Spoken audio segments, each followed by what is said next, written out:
Assalamualaikum dear students, hope you are all fine. Welcome to the practical course of Biomedical Instrumentation 2. Here's your lab instructor Nashita Alvaz. Agenda of your today's experiment basically includes 6 different sections: lab objective, equipment needed for the experimentation, theoretical background of the experiment, lab performance part, results and discussion part, conclusion. The title of your today's experiment is to understand the signal processing using LabVIEW software. Furthermore, we will design a virtual instrument for acquiring the voice signals on LabVIEW software.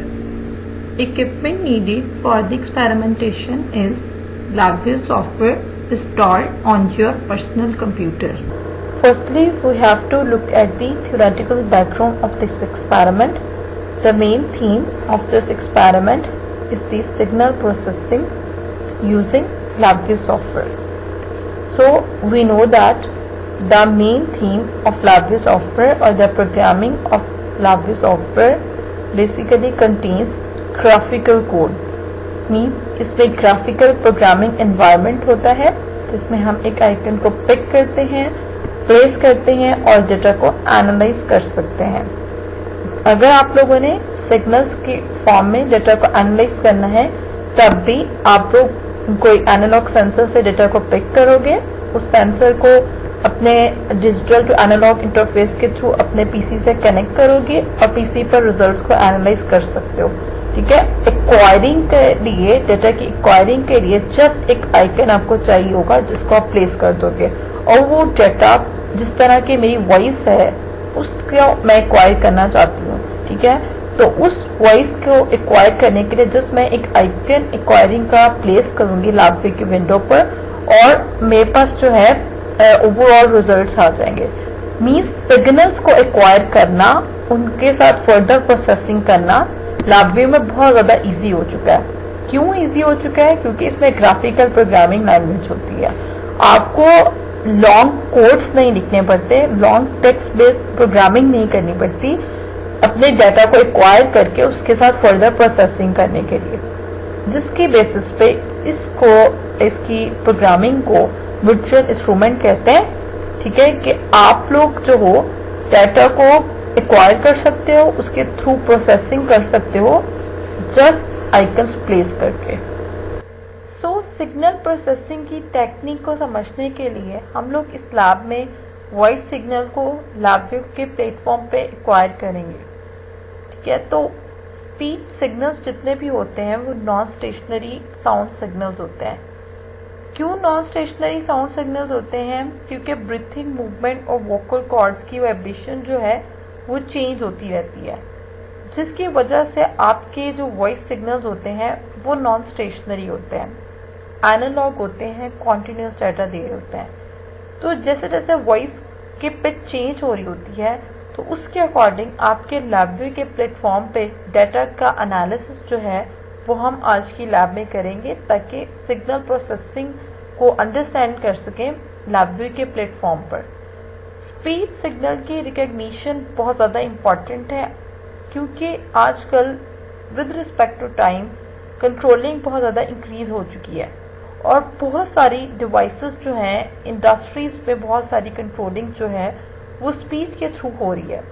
कि अगर आपकी speech के pitch जो है वो high है तो जो आप लोग वर्क परफॉर्म कर रहे हो according to your speech signals वो फास्टली हो रहा है.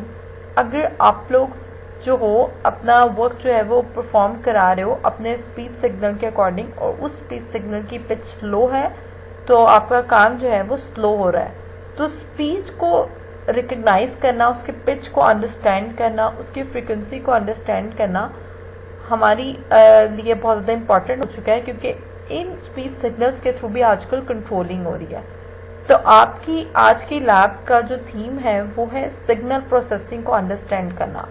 तो वॉइस सिग्नल्स की हम एग्जाम्पल लेंगे कि किस तरह से हम वॉइस सिग्नल को एक्वायर कर सकते हैं, एनालाइज कर सकते हैं LabVIEW के प्लेटफॉर्म पे while लूप को यूटिलाइज करते हुए. Now if I will talk about the functionality of my voice signal acquiring program, then I have to move towards the LabVIEW platform. As we know that LabVIEW software has basically two main windows, block diagram and the front panel. Functionality generate करने के लिए हमें अपने block diagram की तरफ move होना पड़ेगा। अब ब्लॉक डायग्राम में सबसे पहले जो आइकन हम लोग कनेक्ट करेंगे वो व्हाइल लूप है। व्हाइल लूप हम लोग पहले स्टडी कर चुके हैं। व्हाइल लूप बेसिकली तब एक्ट करती है जब आपने किसी भी प्रोग्राम को या किसी भी वर्क को कंटिन्यूसली परफॉर्म कराना होता है। अब कंटिन्यूसली परफॉर्म कब करा रहे होगे, जब आपकी कंडीशन जो है वो सेटिस्फाई हो रही होगी। जैसे ही आपकी कंडीशन जो आप सेट करोगे वो सेटिस्फाई होगी तो जो कोड आप लोग कंटिन्यूसली परफॉर्म करवाना चाह रहे हो वो परफॉर्म होगा। जैसे ही कंडीशन सेटिस्फाई नहीं होगी तो आपका कोड जो है वो रन नहीं होगा। Means according to your condition जो है आप अपने प्रोग्राम को रन करवा रहे हो। अगर एक स्टेटमेंट आपने सेट की है वो सेटिस्फाई होती है तो प्रोग्राम परफॉर्म होता है, अगर वो सेटिस्फाई नहीं होती तो प्रोग्राम जो है वो परफॉर्म नहीं होगा। और इसके अलावा इस लैब में जो है हम वॉइस सिग्नल्स के साथ डील कर रहे हैं कि हम उनकी क्वायरिंग कर रहे हैं। जब तक वॉइस सिग्नल्स का डाटा जो है आपके पीसी के पर आता रहेगा, उसके बफर पर आता रहेगा, उसके अंदर स्टोर होता रहेगा, तब तक जो है आप लोगों के पास जो है आपके वेवफॉर्म चार्ट्स पर उसके रिजल्ट्स का एनालिसिस जो है वो कंटिन्यू रहेगा। जैसे ही बफर पर डाटा रीड होना स्टॉप हो जाएगा तो कंडीशन सेटिस्फाई नहीं होगी, लूप रन नहीं होगी, तो आप लोग वॉइस सिग्नल्स को एनालाइज नहीं कर सकोगे LabVIEW के प्लेटफॉर्म पे। अब व्हाइल लूप आप लोग किस तरह से पिक करते हो, फंक्शनैलिटी के लिए हेल्पफुल होती है, इसलिए ब्लॉक डायग्राम पर मूव होगे, राइट क्लिक करोगे तो फंक्शन पैलेट जो है वो ओपन हो जाएगा। देन मूव करोगे स्ट्रक्चर सेक्शन की तरफ और उसके अंदर ये व्हाइल लूप पड़ी होगी, इसको प्लेस कर दोगे, राइट क्लिक करके स्टॉप का बटन अटैच करोगे। क्योंकि अगर आपने during your processing of program आपने प्रोग्राम को स्टॉप करना है तो उस स्टॉप के बटन के थ्रू आप लोग अपने प्रोग्राम को स्टॉप कर सकते हो। नेक्स्ट आइकन जो हम इस लैब में यूज करेंगे वो है sound input configure virtual instrument. ये आइकन बेसिकली यूज होता है कि आपने अपने डाटा को एक्वायर किया, ठीक है, अपने डिवाइस के अंदर, और आप टेम्परेरीली जहां पर डाटा को स्टोर कर रहे हो उस प्लेस पर ट्रांसफर कर दिया। जैसे कि अब मैं पीसी के अंदर अपने वॉइस को सेव कर रही हूँ, ठीक है, मैंने अपने पीसी पर जो माइक्रोफोन होता है उसके थ्रू अपने वॉइस सिग्नल को एक्वायर कर रही हूँ LabVIEW के प्लेटफॉर्म पर। तो क्या करूंगी, आपका जो साउंड इनपुट कॉन्फ़िगर का आइकन है वो हेल्प करेगा कि आप जो बोल रहे हैं, जो वॉइस आ रही है, उसका डाटा आप एक्वायर करें और आप लोग बफर के अंदर जो कंप्यूटर की टेम्परेरीली स्टोरेज की एक प्लेस होती है उसके अंदर वॉइस सिग्नल्स को टेम्परेरीली स्टोर करते हैं। तो साउंड इनपुट कॉन्फ़िगर का जो आइकन है वो एक्वायरिंग डाटा, मतलब साउंड के डाटा को एक्वायर करने के लिए हेल्पफुल होता है और फर्दर उसको जो है बफर पर स्टोर करने के लिए हेल्पफुल होता है। देन आपने डाटा कॉन्फ़िगर कर लिया, बफर के पास डाटा आ गया, अब उसको प्रॉपर फॉर्म में अपने प्रोसेसर पर रीड करके उसके रिजल्ट्स को एनालाइज करने का काम जो है वो स्टार्ट करना है। तो आप लोगों ने पुश बटन प्रेस करना है, मींस अपने डाटा को एक्वायर करना स्टार्ट करना है, ठीक है। तो उसके लिए अपने प्रोसेस को साउंड इनपुट को लेने के लिए, स्टार्ट करने के लिए साउंड इनपुट स्टार्ट का आइकन यूज होता है। आप लोग इस आइकन को ग्राफिक्स एंड साउंड्स में से पिक कर सकते हो। ग्राफिक्स एंड साउंड का जो ब्लॉक है वो LabVIEW के फंक्शन पैलेट के अंदर अवेलेबल होता है। आप लोग राइट क्लिक करोगे ब्लॉक डायग्राम पर तो फंक्शन पैलेट जो है वो ओपन हो जाएगा। देन वहां पर ग्राफिक्स एंड साउंड पर जाओगे, देन साउंड पर जाओगे, देन साउंड इनपुट पर जाओगे तो साउंड इनपुट स्टार्ट वी का आइकन वहां पड़ा होगा, उसको अपने ब्लॉक डायग्राम पर प्लेस कर लोगे। पर्पस क्या है इस आइकन का कि इसने जो वॉइस सिग्नल को एक्वायर किया था, आप कॉन्फ़िगर आइकन के थ्रू आप लोगों ने जो वॉइस सिग्नल को एक्वायर किया था उसको अब आपने अपने प्रोसेसर पर रीड करने का काम जो है वो स्टार्ट करना। नेक्स्ट आइकन जो आप लोग यूज करोगे वो है sound input read virtual instrument. This icon basically reads data from a sound input device. Microphone के पास डाटा आ गया, उसने एक्वायर कर लिया, आपने प्रोसेस इनपुट लेने का स्टार्ट कर दिया, तो अब जो आपकी डिवाइस थी उसने आपका डाटा जो है वो प्रोसेसर पे रीड करना है, ताकि ग्राफ की फॉर्म में या फिर जो भी आउटपुट आइकन आप लोग LabVIEW के विंडो पर प्लेस कर रहे हो उस पर आपके रिजल्ट्स आए। जैसे वॉइस है, वॉइस दे रही हूँ, उसको प्रोसेसर पे रीड करना है, तो वो जितना भी डाटा है वो आपके LabVIEW के प्लेटफॉर्म पे नजर आए कि वॉइस के सिग्नल इस तरह से वेरी हो रहे हैं, जैसे जैसे मेरी वॉइस की पिच जो है वो चेंज हो रही है। अगेन इस आइकन को आप लोग पिक कर सकते हो ग्राफिक्स एंड साउंड ब्लॉक में से, फंक्शन पैलेट के राइट क्लिक करोगे, फंक्शन पैलेट ओपन हो जाएगा ब्लॉक डायग्राम पर। देन आप लोग साउंड पर जाओगे, देन आप लोग साउंड इनपुट पर जाओगे, वहां पर साउंड इनपुट रीड का आइकन पड़ा होगा, उसको प्लेस कर लोगे और जितनी भी वॉइस आ रही है उसको प्रोसेसर पर रीड कर सकते हो। लास्ट आइकन जो आप block diagram of LabVIEW software पर प्लेस करोगे वो है साउंड इनपुट क्लियर का आइकन।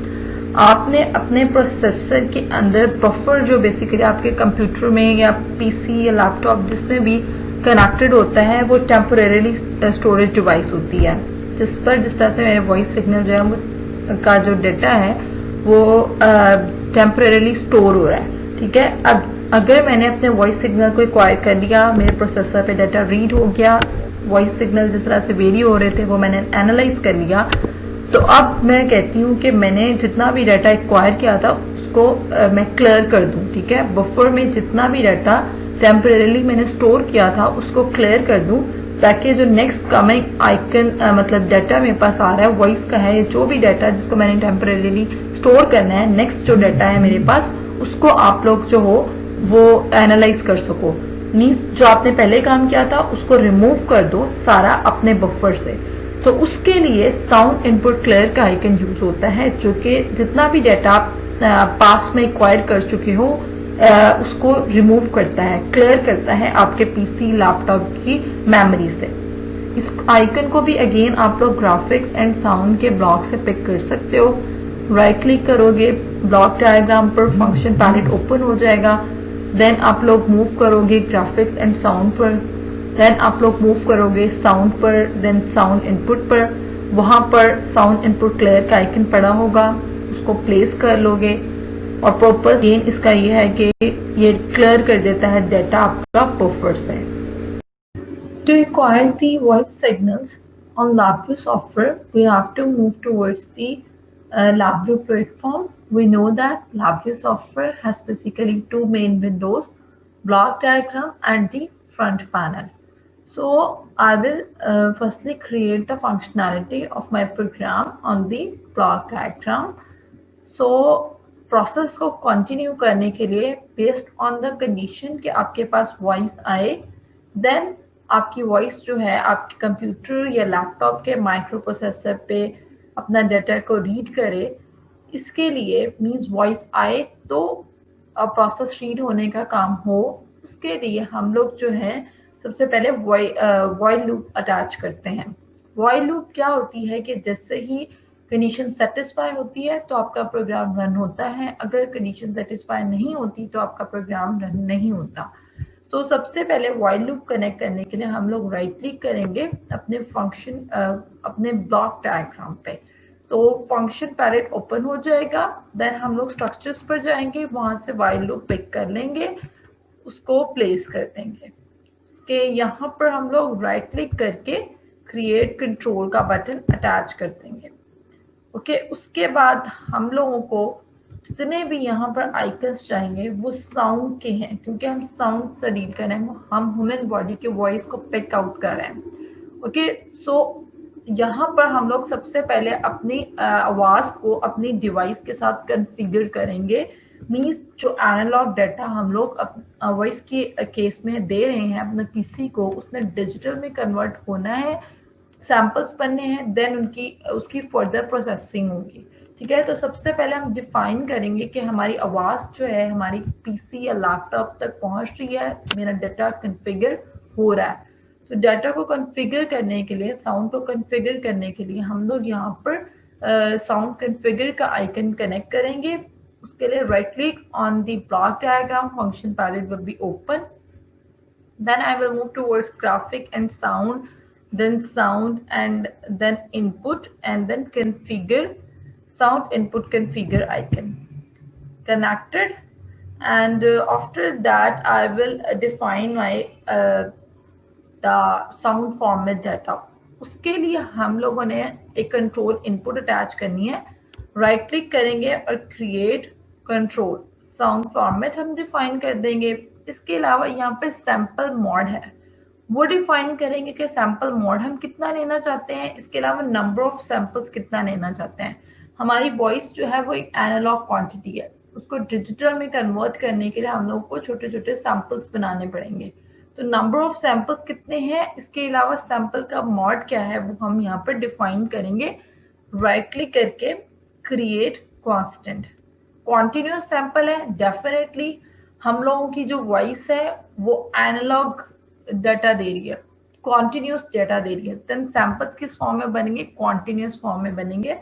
आपके सैंपल का फॉर्मेट जो है वो ये होगा.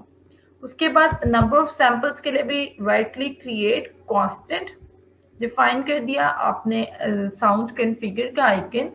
उसके बाद आप लोग जो आइकन यूज करोगे वो है साउंड इनपुट स्टार्ट का आइकन. मीन्स आपने डाटा कॉन्फ़िगर कर लिया, आपके प्रोसेसर के मतलब पहुंच गया, आपके डिवाइस तक आ गया. अब जो है अब प्रोसेसर पे रीड करने का काम जो है वो स्टार्ट करना है. तो उससे के लिए आप लोग जो वो साउंड इनपुट स्टार्ट का आइकन यूज करोगे. राइट क्लिक करोगे ब्लॉक डायग्राम पर, फंक्शन पैलेट ओपन हो जाएगा. देन आप लोग ग्राफिक एंड साउंड्स पर जाओगे, देन साउंड पर जाओगे, देन इनपुट पर जाओगे, देन साउंड इनपुट स्टार्ट पर जाओगे. ओके, देन आप इनपुट को आउटपुट से कनेक्ट करोगे, देन एरर आउट को एरर इन से कनेक्ट करोगे. उसके बाद ये बेसिकली आपके पास चार्ट का आइकन है. आपने डाटा को कॉन्फ़िगर कर लिया साउंड के अपने डिवाइस के साथ. देन डिवाइस से जो डाटा आ रहा था उसको अपने प्रोसेसर पे रीड करने का काम अब स्टार्ट करना है इस आइकन को यूज करते हुए. अब पर्टिकुलरली जो आइकन बेसिकली आपका डाटा रीड करने के लिए हेल्पफुल है उसको हम लोग पिक करेंगे. राइट क्लिक करेंगे अपनी ब्लॉक डायग्राम पर, फंक्शन पैलेट ओपन हो जाएगा. देन हम ग्राफिक्स एंड साउंड पर जाएंगे. Okay, then graphic and sound पर जाकर हम लोग जो है साउंड पर जाएंगे, then input and then sound input read. उसको हम लोग बेसिकली अपनी लूप के अंदर प्लेस करेंगे, कनेक्ट करेंगे इनपुट को आउटपुट से एंड अगेन यहाँ से कनेक्ट करेंगे. ओके, देन यहाँ पर भी हम लोग जो है नंबर ऑफ सैंपल्स डिफाइन करेंगे. Right click create constant. Okay, number of sample हमने डिफाइन कर दिया कि जो डाटा हमारे पास यहाँ से आ रहा था उसके नंबर ऑफ सैंपल्स जो हैं, कितने सैंपल्स जो हैं उनको हम रीड कर रहे हैं वो डिफाइन कर दिए. देन उसके बाद आप लोगों ने जो डाटा अपने प्रोसेसर के थ्रू रीड किया है उसको अब आपने अपने वनिश करना है, अपने प्रोसेसर से हटाना है, अपने सिस्टम को ओवरऑल क्लोज करना है. उसके लिए आप लोग क्लियर का आइकन यूज करते हो. राइट क्लिक करोगे ब्लॉक डायग्राम पर, फंक्शन पैलेट ओपन हो जाएगा. देन आप लोग ग्राफिक्स एंड साउंड पर जाओगे, देन साउंड पर, देन इनपुट पे, देन क्लियर का आइकन पड़ा होगा साउंड इनपुट क्लियर, उसको प्लेस कर लोगे. ओके, और उसको यहाँ पर आप लोग जो हो कनेक्ट कर दोगे एंड एरर आउट के आइकन से कनेक्ट कर दोगे.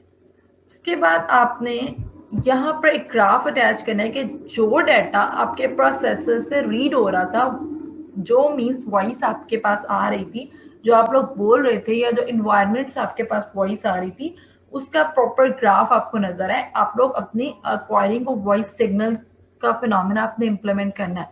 तो एक्वायरिंग ऑफ वॉइस सिग्नल के फिनोमेना के लिए जो वॉइस आप दे रहे हो उसको प्रॉपर ग्राफ की फॉर्म में देखने के लिए हम लोगों ने यहाँ पे ग्राफ अटैच करना है, जो कि आपके पास क्या होती है, एक आउटपुट.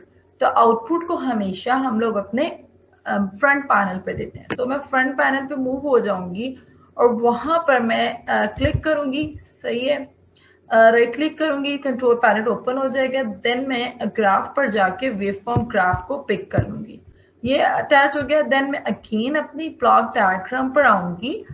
उसके बाद मैं जो हूँ वेवफॉर्म ग्राफ को के आइकन को बेसिकली इसके साथ अटैच कर दूंगी कि जो डाटा भी मेरा प्रोसेसर रीड करे, जो वॉइस भी मेरे प्रोसेसर तक आ रही है कॉन्फ़िगर होकर वेवफॉर्म ग्राफ में नजर आए। तो ये हम लोगों की जो है कंप्लीट हो गई है ब्लॉक डायग्राम। अब रिजल्ट्स को एनालाइज करने के लिए हम लोग फ्रंट पैनल पर आते हैं। तो यहाँ पर हम लोगों ने जस्ट अपने रन कॉन्टिन्यूसली का बटन प्रेस करना है। तो अब जिस तरह की आप एनालाइज कर सकते हैं कि मैं बोल रही हूँ, ठीक है, तो मेरी वॉइस जो है अगर मैं पिच हाई करती हूँ, ठीक है, तो क्या होता है कि फ्रिक्वेंसी एक तो बढ़ रही है, एम्पलीट्यूड बढ़ रहा है। जब मैं ज्यादा ऊंचा बोलती हूँ तो आपकी पिच जो है वो हाई हो रही है, फ्रिक्वेंसी बढ़ रही है, ठीक है। जैसे ही मैं अपने वॉइस को थोड़ा स्लो कर लेती हूँ तो आपके पास जो है पिच भी कम हो रही है, एम्पलीट्यूड जो है वो कम हो रहा है, फ्रिक्वेंसी भी कम हो रही है। तो अब इस एक्सपेरिमेंट के थ्रू आप लोग अपने वॉइस सिग्नल को एक्वायर कर सकते हो प्रॉपर वेवफॉर्म ग्राफ की फॉर्म में। आपको नजर आ रहा है जैसे जैसे वॉइस की पिच जो है वो हाई हो रही है तो एम्पलीट्यूड बढ़ रहा है और फ्रिक्वेंसी भी बढ़ रही है। जैसे जैसे आवाज जो है वो कम होती है तो एम्पलीट्यूड और फ्रिक्वेंसी कम होती है। सो इस तरह से हम जो है वॉइस सिग्नल को अपने लैबवेव सॉफ्टवेयर पे एक्वायर कर सकते हैं।